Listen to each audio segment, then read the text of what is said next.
দীর্ঘ ১৪ বছরের গৃহযুদ্ধ শেষে স্বৈরশাসক বাশার আল আসাদের পতনের পর নতুন সম্ভাবনায় মধ্যপ্রাচ্যের দেশ সিরিয়া যুদ্ধবিধ্বস্ত দেশটির পুনর্গঠনে ৮০ লাখ ইউরো দেওয়ার সিদ্ধান্ত নিয়েছে জার্মানি। বুধবার দেশটির পররাষ্ট্রমন্ত্রী আনালেনা বেয়ারবোক বলেন, সিরিয়ায় মানবিক সাহায্যের পাশাপাশি শরণার্থীদের সুরক্ষায় সবাইকে এগিয়ে আসতে হবে।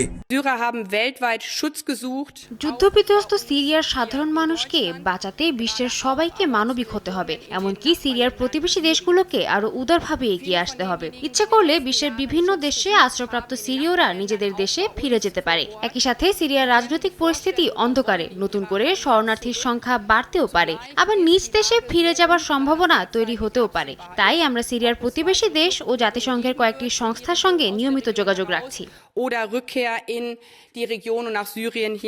সংবাদ সম্মেলনে জার্মান পররাষ্ট্রমন্ত্রী কয়েকটি ধাপে ধ্বংস হয়ে যাওয়া সিরিয়ার পুনর্গঠনের বিষয়ে তার সরকারের দৃষ্টিভঙ্গি তুলে ধরেন। দেখুন, আমরা সিরিয়ার কিছুটা হলেও আশা দেখতে পাচ্ছি। তাই ৮টি ধাপে দেশটিকে গড়তে আমরা প্রস্তাব করছি। যুদ্ধ বিধ্বস্ত দেশটিকে অব্যাহত সাহায্যের অংশ হিসেবে নতুন করে ৮০ লাখ ইউরো দিতে সম্মত হয়েছি।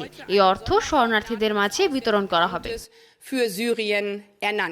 ২০১৫ সালে যুদ্ধকালীন সময়ে ৮ লাখেরও বেশি শরণার্থী জার্মানিতে আশ্রয় নেয়। তবে গত সোমবার থেকে সিরিয়ার প্রেসিডেন্ট বাশার আল আসাদের পতনের পর জার্মানিতে সিরীয় শরণার্থীদের রাজনৈতিক আশ্রয়ের আবেদন আপাতত স্থগিত করেছে জার্মান সরকার। একই সঙ্গে জার্মানিতে থাকা সিরীয় শরণার্থীদের নিজ দেশে ফেরত পাঠাতে জাতিসংঘ এবং ইউরোপীয় ইউনিয়নের সঙ্গে সমন্বয় করে দ্রুত উদ্যোগ নেয়ার দাবি জানিয়েছেন জার্মান পররাষ্ট্রমন্ত্রী।